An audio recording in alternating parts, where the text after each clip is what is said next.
नमस्कार. माझं नाव दीप्ती आनंद पंडित. हां.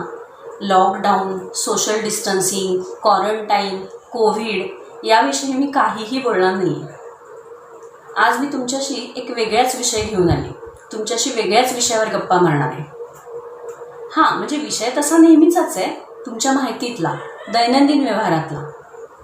वाचन, पुस्तक प्रेम, साहित्य आवडतं ना तुम्हाला सगळ्यांना वाचायला?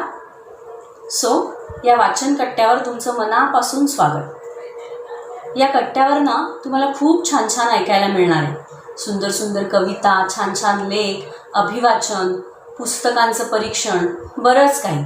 मी काय वाचलंय, तुम्ही काय वाचा, खूप सगळं तुमच्याशी शेअर करणार आहे. मग आवडेल ना तुम्हाला? सुरुवात करूया. आज मी तुम्हाला पुस्तकानं, वाचनानं आपल्या सगळ्यांना काय देणं दिलंय याविषयी काही सांगणार आहे. आणि तुमच्या प्रतिक्रिया मात्र मला नक्की कळवा बरं का.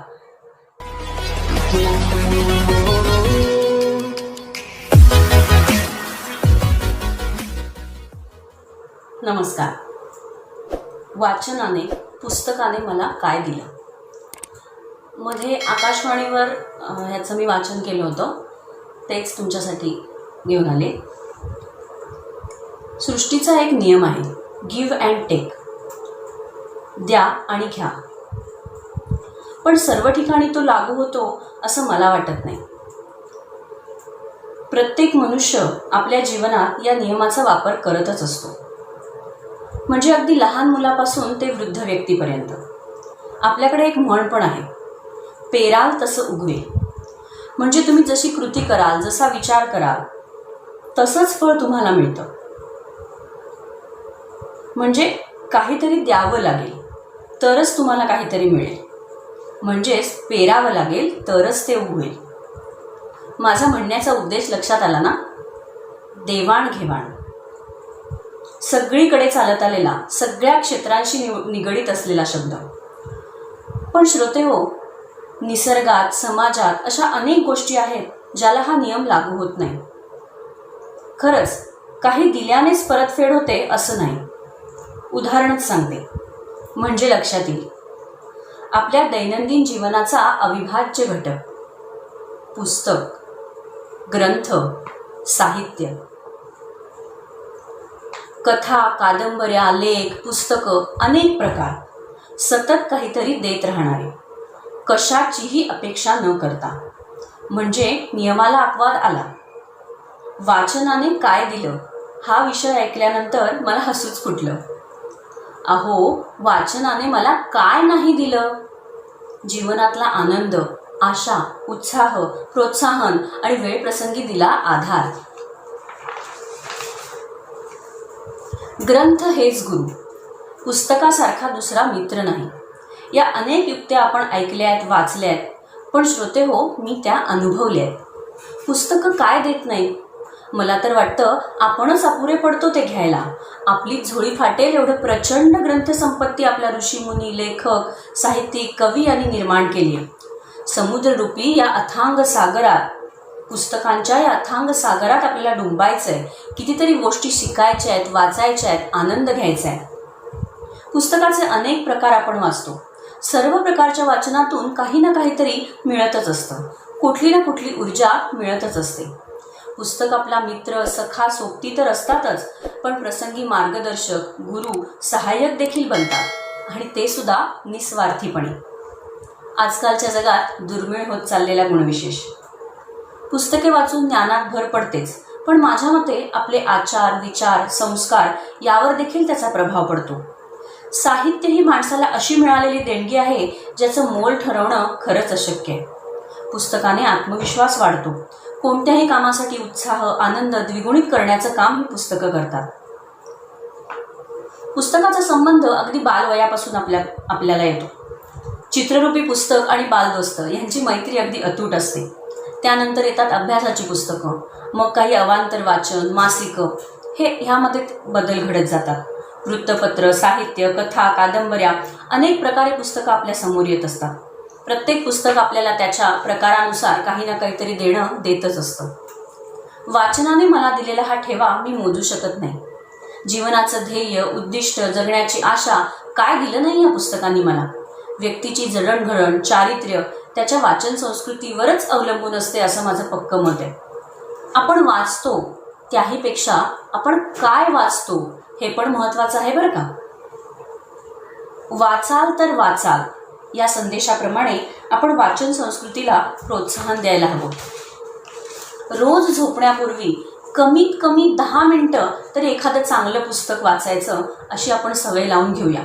मग बघा त्याचा आनंद किती अवर्णनीय आहे ते. पुस्तक आपल्याला निस्वार्थीपणे नेहमी देतच असतात, दुःखात आणि सुखातही. पुस्तकप्रेमी त्यांचे विचार, त्यांची जडणघडण, त्यांचं व्यक्तिमत्व सगळंच सकारात्मक असतं असं मला वाटतं. आज 21व्या शतकात वाचन संस्कृती काहीशी मागे पडल्याचं जाणवतं. TV, मोबाईल, इंटरनेट, कॉम्प्युटरच्या युगात वाचनाची जोड काही कमीच पडली आहे. आधुनिकतेची कास जरूर बाळगावी, पण त्याचा अतिरेक होतोय असं नाही का तुम्हाला वाटत? योग्य वापर होतोय ना ही पाहायची हीच योग्य वेळ आहे. पुस्तकाचं देणं हे पुढच्या पिढीपर्यंत आपल्याला घेऊन जायचं आहे. आपल्या आईवडिलांनी, आजी आजोबांनी ते आपल्याला आणून दिलंय, ते पुढे न्यायचं काम मात्र आपल्यालाच करायला पाहिजे. ही आपली जबाबदारीच आहे, नाही का? पुस्तकांचा अनमोल ठेवा, त्यातला आनंद, त्यातली मजा सगळं उलगडून दाखवलं पाहिजे.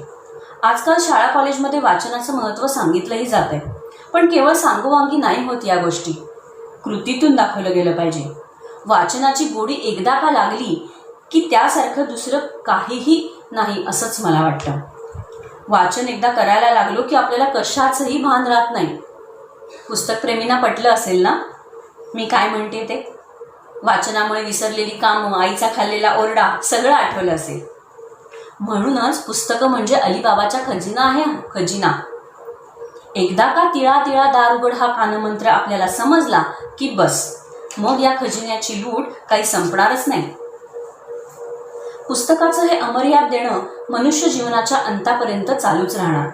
ऋषीमुनींच्या काळापासून ते आता 21व्या शतकापर्यंत अनेक रूपात पुस्तकाने मनुष्याला साथ केली. अनेक कठीण प्रसंगात मार्गदर्शक, आधार, सुखदुःखात मित्र, सखा, सोबती, विविध भूमिका फार छान निभावल्यात. संगीत आणि पुस्तक ह्या 2 गोष्टी जर माणसाच्या आयुष्यात नसत्या ना तर काय झालं असतं याची कल्पनाच न केलेलं बरं. आता असं पण आहे की मोबाईल आणि कॉम्प्युटरच्या युगात वाचायची काय गरज असं सगळ्यांना वाटतं. इंटरनेटमुळे तर सगळं जग जवळ आलंय.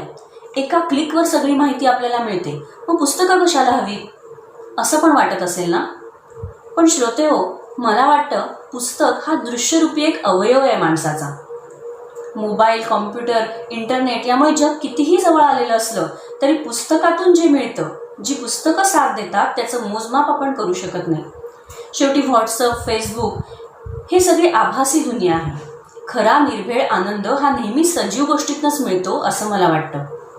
पुस्तक वाचनामुळे यशस्वी झालेले अनेक गोष्टीत सहकार्य मिळाल्याचे आपण अनेक वेळा ऐकतो. अनुभवातून मनुष्य शहाणा होतो या वचनाप्रमाणे चांगल्या वाचनामुळे सुद्धा माणूस विचारी होतो असं म्हणायला नक्कीच हरकत नाही. वाचनाचं हे महत्त्व आपल्याला नक्कीच जाणवलं असेल. वाचनामुळे मेंदूला चालना मिळते, नवीन नवीन शब्दांची प्रगती होते, ज्ञानात भर पडते. पुस्तक वाचल्याने आपण लेखकाने लिहिलेल्या ठिकाणीच जाऊन येतो, त्याचा आनंद आपल्याला मिळतो. पुस्तक वाचनाने संयमात देखील वाढ होते बरं का. ऐकण्यासाठी संयमाची आवश्यकता असते. आजकाल दुसऱ्याचं ऐकून घ्यायला आपल्याला अजिबात वेळ नसतो. वाचनामुळे हा गुण नक्कीच विकसित होतो. सामान्य ज्ञान वाढल्यामुळे समाजात वावरताना एखाद्या चर्चेत आपण सहभागी होऊ शकतो, आपले मुद्दे योग्य प्रकारे मांडू शकतो. पुस्तकाचं हे देणं किती अमर्याद आहे बघा. आपणच सामान्य ठरतो त्याच्यापुढे. पुस्तक म्हणजे आयुष्य मार्गदर्शक, या विचार प्रगल्भतेत वाढ करणारं ज्ञानाचं भांडार.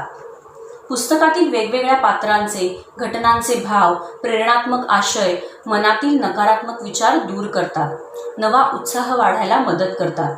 वाचन म्हणजे जीवनाला उन्नत करणारी बाब असून त्यामुळे बुद्धीची मशागत होते.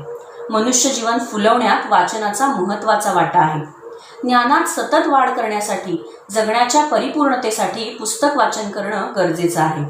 पुस्तक आपल्याला केवळ शब्दसंपदा वाढवण्यास मदत करत नाही, तर पुस्तक हे अनुभवांसह कल्पनांचं, आशा आकांक्षांचं क्षितिज निर्माण करण्यासाठी मदत करतं. मनाचा ताण दूर करण्यासाठी, कमकुवत मनाला धीर देण्यासाठी पुस्तकच आधारवड असतात. वाचन संस्कृती जपल्याशिवाय पर्याय नाही मित्रांनो, असं मला वाटतं. भावी पिढी सक्षम, सुजाण होण्यासाठी वाचनाची कास सोडून उपयोगाचं नाही. वाचन समृद्ध असेल तर कल्पनाशक्ती, रसिकता, सृजनशीलता, सहृदयता, दुसऱ्याच्या दुःखाची जाणीव, संवेदनशीलता या असंख्य भावनांना खतपाणी मिळतं. समाजाबाबत आपण काहीतरी देणं लागतो, आपलं काहीतरी कर्तव्य आहे याचं सुद्धा भान राहतं. मन संकुचित राहत नाही. माजी राष्ट्रपती APJ अब्दुल कलाम यांचा जन्मदिन आपण वाचन प्रेरणा दिन म्हणून साजरा करतो. मला वाटतं पुस्तकांचं हे देणं वाचन संस्कृती जपूनच आपण परत करू शकतो.